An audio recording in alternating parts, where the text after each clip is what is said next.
Hello, math solution চ্যানেলে তোমাদের সকলকে স্বাগত। আজকের ভিডিওতে আমরা নর্থ 24 পরগনার কাট অফ নিয়ে আলোচনা করব। তো প্রথমেই একটি বিষয় তোমাদের জানিয়ে রাখি, সেটি হলো ওয়েস্ট বেঙ্গলে টোটাল 7250 জনকে বৃত্তি দেওয়া হবে। তার মধ্যে গত ইয়ারে অর্থাৎ 2023-এ উত্তর 24 পরগনা থেকে টোটাল 496 জনকে এই এনএমএমএস বৃত্তি দেওয়া হয়েছিল। আর 15ই জানুয়ারি 2025 তোমাদের ফাইনাল অ্যান্সার কি প্রকাশিত হয়েছে, যেখানে কিন্তু কিছু কোশ্চেনের অ্যান্সার কারেকশন করা হয়েছে। তোমরা ইতিমধ্যে সেটি দেখেও নিয়েছো, আর না দেখে থাকলে নিচে ডেসক্রিপশন বক্সে লিংক দেওয়া আছে, অবশ্যই মিলিয়ে নেবে। তোমাদের মধ্যে যাদের নাম সিলেক্টেড ক্যান্ডিডেট লিস্টে প্রকাশিত হবে তারাই এই এনএমএমএস বৃত্তি পাওয়ার যোগ্য। তোমাদের 15ই ডিসেম্বর 2024-এর এক্সাম রেজাল্ট 14ই এপ্রিল 2025-এর পর প্রকাশিত হবে। কিভাবে তোমরা মোবাইল থেকে রেজাল্ট চেক করবে সেটি নেক্সট ভিডিওতে আলোচনা করে দেব। তোমাদের ক্লাস 9-এ এই চ্যানেলে ম্যাথস এবং ভিএসও এক্সামের প্রিপারেশন করিয়ে দেওয়া হবে। তো তোমরা যারা এই চ্যানেলে নতুন তারা অবশ্যই চ্যানেলটিকে সাবস্ক্রাইব করো, আর যাদের অলরেডি সাবস্ক্রাইব করা আছে তাদেরকে অসংখ্য ধন্যবাদ।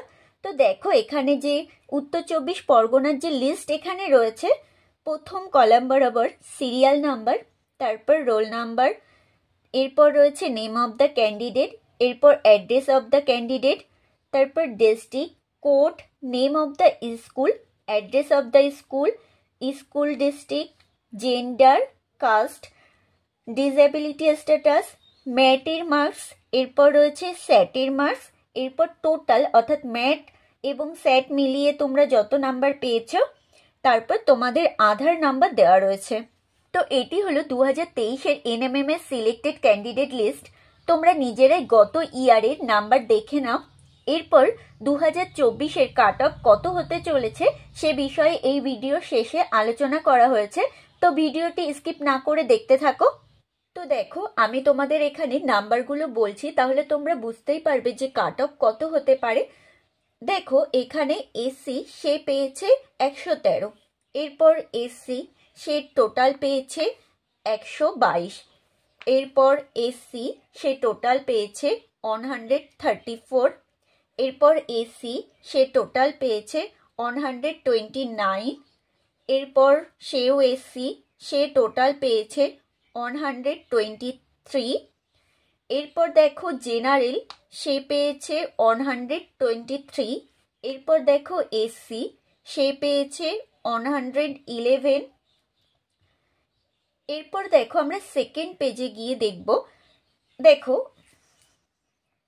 এখানে এসসি সে পেয়েছে 114, এরপর দেখো এসসি সেও পেয়েছে 118, এরপর এসসি মেল ক্যান্ডিডেট সে পেয়েছে 113, এরপর দেখো এসসি মেল ক্যান্ডিডেট সে পেয়েছে 126, এরপর দেখো এসসি সেও মেল ক্যান্ডিডেট সে পেয়েছে 113, এরপর দেখো ওবিসি মেল ক্যান্ডিডেট সে পেয়েছে 121, এরপর এখানে দেখো এসটি সে কিন্তু 78-এ স্কলারশিপটি পেয়েছে।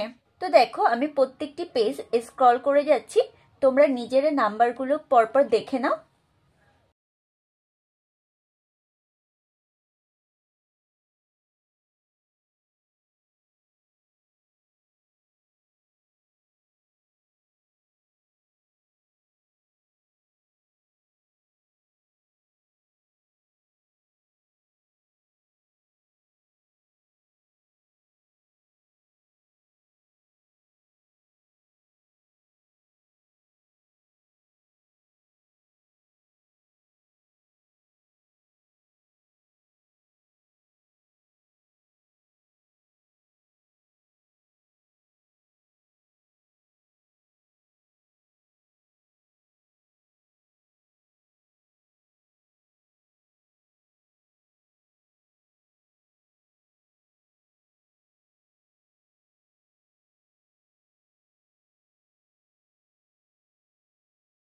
তো এইরকম 48 পেজের লিস্ট প্রকাশিত হয়েছিল গত বছর। সুতরাং এবার তোমরা যারা এসসি তারা মোটামুটি 115 আপ, যারা জেনারেল তারা 125 আপ, এবং যারা ওবিসি তারা 120 আপ, এবং এসটিদের ক্ষেত্রে 85 আপ পেয়েছো, তারা এই বৃত্তিটি পাওয়ার যোগ্য।